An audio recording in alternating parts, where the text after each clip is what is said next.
Selamat siang untuk teman-teman dan Ibu Tia. Kami dari kelompok seni abstrak ingin mempresentasikan hasil diskusi kami. Dimulai dari memperkenalkan diri dan teman-teman saya. Saya Lugita Maharani. Saya Desta Amelia. Saya Elsa Gustina. Saya Sangdita Ustamaya. Dan saya Desi Amarwati. Saya Anggun Betarayu. Saya Tia Sara. Saya Minalia. Saya Dista Aulia. Saya Bagus Rahman.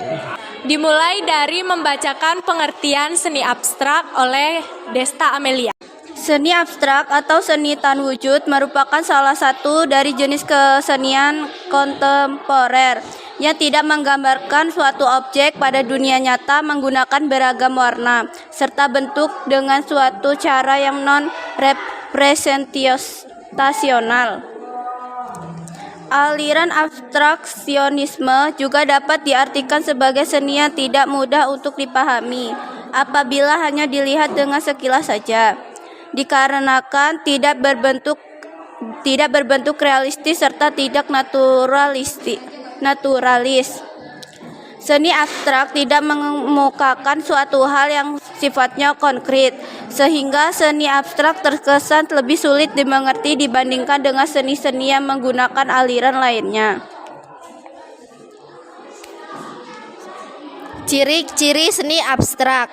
Bentuk seni yang tidak dapat dikenali, yaitu sesuai dengan pengertian dari aliran seni abstrakisme, yaitu tidak memiliki bentuk atau tidak memiliki wujud. Yang B, memiliki komposisi warna yang pekat. Lukisan dari aliran seni abstrak lebih pekat pada komposisi warna. Umumnya lukisan abstrakisme menggunakan cat dengan warna yang tidak menonjol sebagai media lukisnya. C, memiliki sisi lain dari sebuah lukisan, ialah mampu menghadirkan hal yang bersifat visual. Contohnya adalah seperti emosi, pengalaman spiritual, serta suara dan saluran sisi lain. Seni abstrak bersifat tidak konstruktif. Jenis-jenis aliran seni abstraksionisme. Terdapat dua jenis abstraksionisme yang berbeda, yaitu abstrak kubistis serta abstrak non-figuratif. Abstrak kubistis ialah abstrak yang berbentuk geometrik murni. Contohnya adalah lukisan abstrak dengan bentuk lingkaran, kubus maupun segitiga. Abstrak non-figuratif merupakan aliran seni abstrak yang murni sebagai wujud dari ungkapan perasaan seniman, di mana garis-garis dalam seni abstrak tersebut mewakili garis. Warna-warna yang hadir dalam lukisan tersebut mewakili warna dan lainnya sebagainya. Bentuk alami dari suatu objek lukisan ditinggalkan selama sekali oleh senimannya untuk membentuk gambar baru dengan ciri khas yang unik dan murni. Tokoh-tokoh aliran abstraksionisme dan contoh karyanya. Berikut adalah beberapa tokoh seniman yang terkenal karena menganut aliran abstraksionisme dalam karya-karya seninya.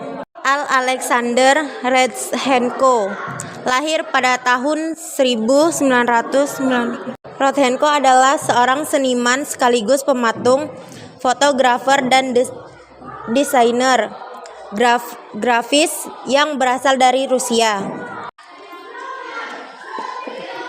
B. Lazar Lisitsky.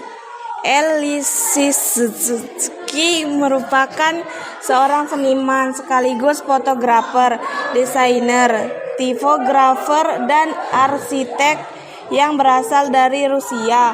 Sebagai seorang seniman, Lisitsky adalah seorang tokoh yang mempopulerkan aliran abstraksionisme.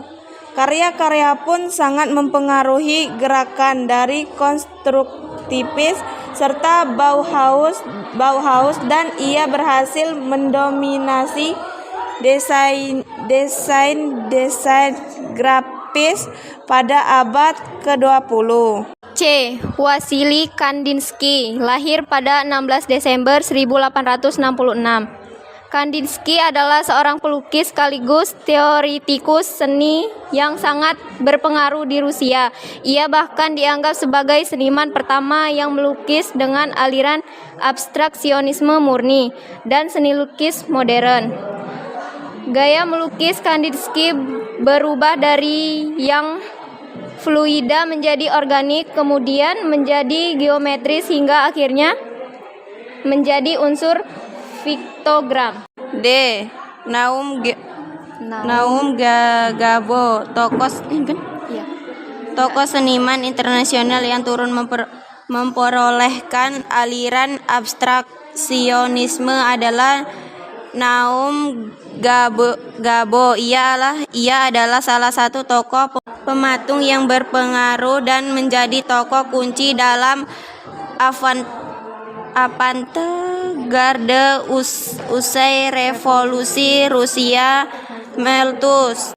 Naum Gabo nampak sering menggabungkan aliran abstrak geometris dengan organisasi yang dinamis hingga membentuk relief serta konstruksi kecil dengan menggunakan beberapa bahan dasar yang baru saat ini. Jadi kesimpulan yang dapat kita ambil dari presentasi tadi yaitu aliran abstraksionisme merupakan suatu aliran yang berusaha melepaskan sensasi-sensasi atau asosiasi figuratif suatu objek.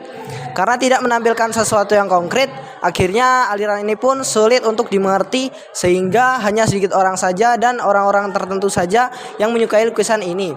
Kesannya, lukisan ini menjadi lukisan kaum elit dan hanya dipahami oleh kaum intelek saja. Sekian presentasi dari kami. Jika ada yang ingin ditanyakan, silakan komen di bawah. Cukup sekian dan terima kasih.